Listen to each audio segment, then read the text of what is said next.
Hello everyone and welcome back to my channel. आज की video में हम सीखेंगे लॉग फाइंड आउट करना। बहुत सारे बच्चे इक्विलिब्रियम के चैप्टर में क्वेश्चंस इसीलिए छोड़ के आ जाते हैं क्योंकि उन्हें लॉग निकालना नहीं आता। तो आज की वीडियो में सबसे पहले हम लॉग निकालना सीखेंगे। लॉग निकालने के लिए सबसे पहला काम होता है कि आपको लॉग बेस 10 की कुछ वैल्यूज़ याद होनी चाहिए। जैसे ज़्यादा नहीं, आपको 1 से लेके 10 तक की वैल्यूज़ आनी चाहिए। जैसे लॉग बेस 10 1 की वैल्यू होती है 0, देन लॉग बेस 10 2 की वैल्यू होती है 0.301। ऐसे करके आपको लॉग 10 तक वैल्यूज़ को याद करना है।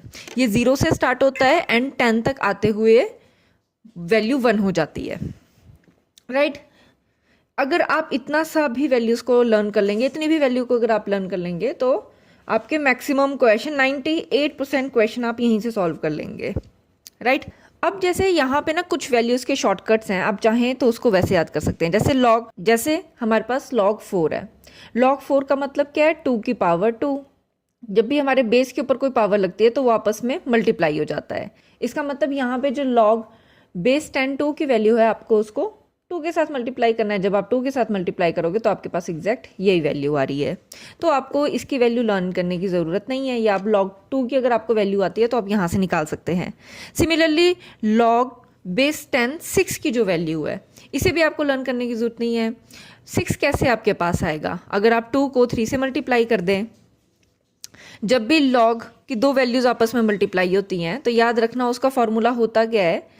log a multiply by log b का मतलब होता है कि इसमें log की a की जो वैल्यू है आपको उसमें प्लस करना है b की वैल्यू को। सिमिलरली अगर log a divided by log b होता, राइट, तो उसका मतलब है आपको a और b की वैल्यू को माइनस करना है। सो बेसिकली यहाँ पे आपको log 2 और 3 की वैल्यू को आप प्लस करोगे। इन दो वैल्यूज़ को अगर आप प्लस करोगे तो आपके पास क्या आंसर निकल के आ जाएगा?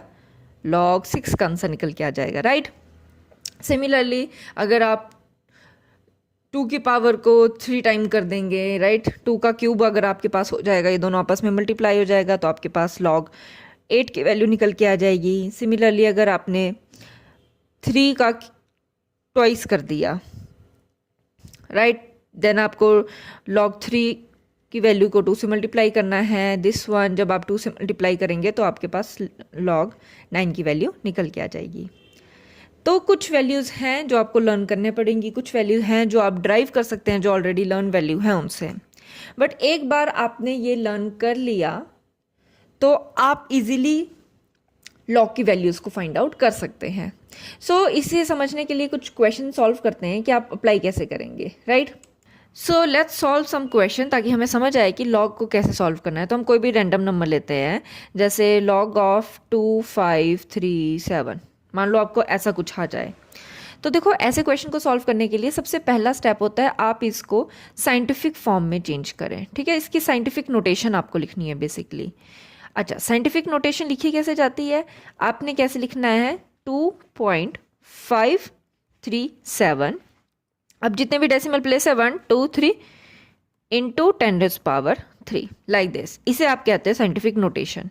अगर रैंडम आपके पास दिया होता है कि आपको log 372 का निकालना है तो आप कैसे लिखते? 3.72, जो भी डेसिमल प्लेस है 2 10⁻² लाइक दिस। आई होप आपको समझ आया होगा। अब हमने थोड़ी देर पहले देख लिया था कि log a multiply by b, इसका फॉर्मूला क्या होता है? log a plus log b। तो यहाँ पे भी हम वही अप्लाई करेंगे। कैसे?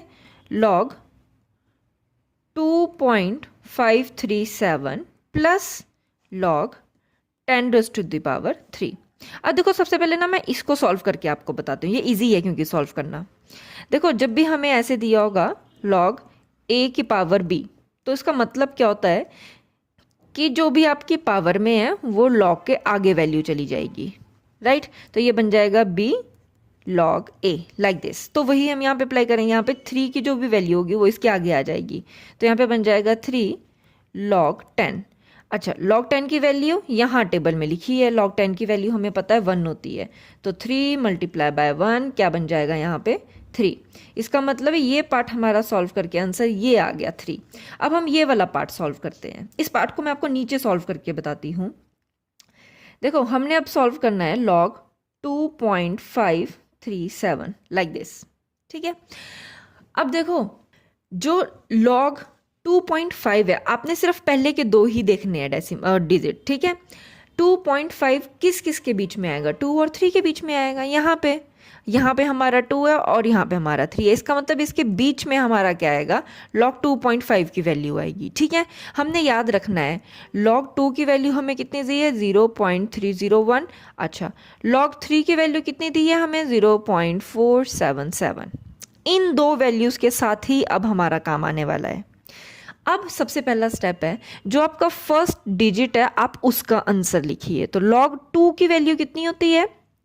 0.301 प्लस पहले डिजिट आपने सॉल्व कर लिया तो उसको भूल जाओ, आपने भूल जाना है, यहाँ पे 2 लिखा है। अब नेक्स्ट प्लस के बाद लिखा जाएगा बच क्या गया, आपका रिमाइंडर क्या है।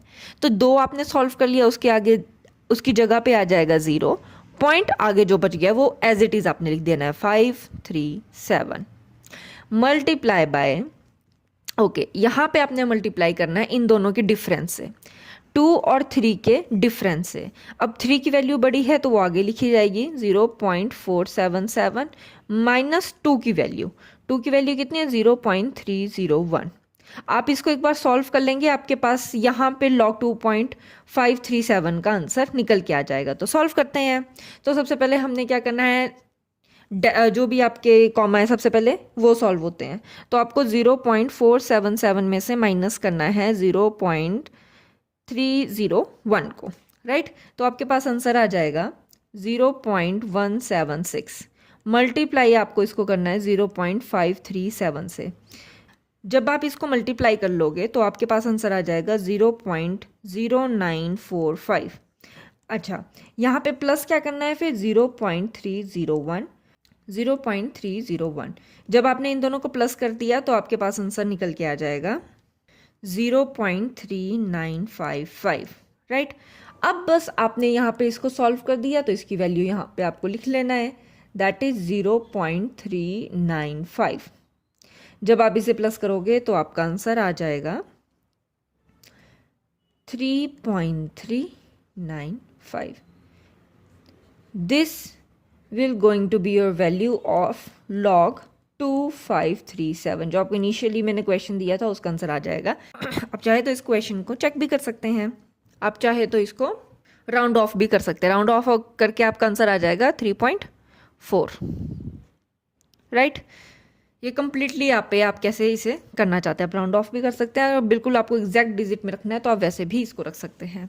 अच्छा, इसके अलावा और कुछ क्वेश्चन सॉल्व करके देखते हैं, किसी और टाइप का क्वेश्चन कि और किसी टाइप का आएगा तो आप कैसे सॉल्व करेंगे। अच्छा, इन केस अगर आपको पहले से कुछ डेसिमल में आंसर करे, ठीक है, मान लो आपको ऐसे आ गया log 5.213, इसका लॉग निकालिए। तो देखो ये ऑलरेडी आपकी साइंटिफिक नोटेशन में है तो आपको इसमें फिर से इसको चेंज करने की ज़रूरत नहीं है, ठीक है। आपको यहाँ पे देखो ये गलती मत करना कि अब आप इसको डेसिमल प्लेस गिन रहे हो और यहाँ पे आप ये काम कर दो, ये एकदम गलत है। अगर आपको ऑलरेडी डिजिट फॉर्म में दिया है फिर आपको चेंज करने की कोई ज़रूरत नहीं। अब यहाँ से आप सीधा ही सॉल्व करना स्टार्ट करोगे। क्या आपने पहले के 2 डिजिट देखे 4.2, यहाँ पे देखा 4.2 कहाँ पे आएगा? 4 और 5 के बीच में यहाँ पे आने वाला है। तो याद रख लेना है आपने log 4 की वैल्यू को और log 5 की वैल्यू को, राइट। फिर अगला स्टेप क्या था कि जो भी आपका फर्स्ट डिजिट है आपने उसका आंसर लिखना है। तो log 4 की वैल्यू कितनी होती है? 0.602 प्लस जो भी बच गया 4 आपने सॉल्व कर लिया, उसकी जगह आ जाएगा 0 पॉइंट जो भी आपका बच गया है 213 मल्टीप्लाई बाय, अब आपके ब्रैकेट में कौन से नंबर आएंगे? जो भी इन दोनों का डिफरेंस होगा 5 और 4 का। 5 की वैल्यू कितनी है? log 5 की वैल्यू है 0.699 माइनस log 4 की वैल्यू कितनी है? 0.602। अब अगेन आप दोनों इसको माइनस करेंगे, माइनस करके आपका आ जाएगा 0.097, उसको मल्टीप्लाई कर देंगे 0.213 और उसमें प्लस कर देंगे 0.602। जब आप इसमें मल्टीप्लाई करेंगे 213, तो आपका आंसर आ जाएगा 0.02। इसमें आप प्लस कर देंगे 602 को, तो आपका आंसर बन जाएगा 0.622, राइट। तो ये आ गई आपकी लॉग की वैल्यू। सो लॉग 4.213 की वैल्यू आती है 0.622। सो इस टेक्निक से आपको ना किसी टेबल की ज़रूरत पड़ी, ना आपको कैलकुलेटर की ज़रूरत पड़ी, सिर्फ और सिर्फ आपको log 1 से लेके log 10 की वैल्यूज़ को याद रखना है और आप इस टाइप का कोई भी क्वेश्चन आराम से सॉल्व कर सकते हैं। सो आपके लिए होमवर्क है, आपको कुछ क्वेश्चन सॉल्व करने हैं। जैसे एक आपको log 95237 की वैल्यू निकालनी है, फिर आपने log 5.52 की वैल्यू निकालनी है इंटू 10⁵ की वैल्यू, एंड थर्ड नंबर पे log 3.299 की वैल्यू निकालनी है। अगर आप ये तीनों क्वेश्चन अच्छे से सॉल्व कर लेंगे, सक्सेसफुली सॉल्व कर लेंगे, तब आप किसी भी टाइप का लॉग से रिलेटेड किसी भी टाइप का क्वेश्चन सॉल्व कर सकते हैं। That's all for today. See you next time in my next video.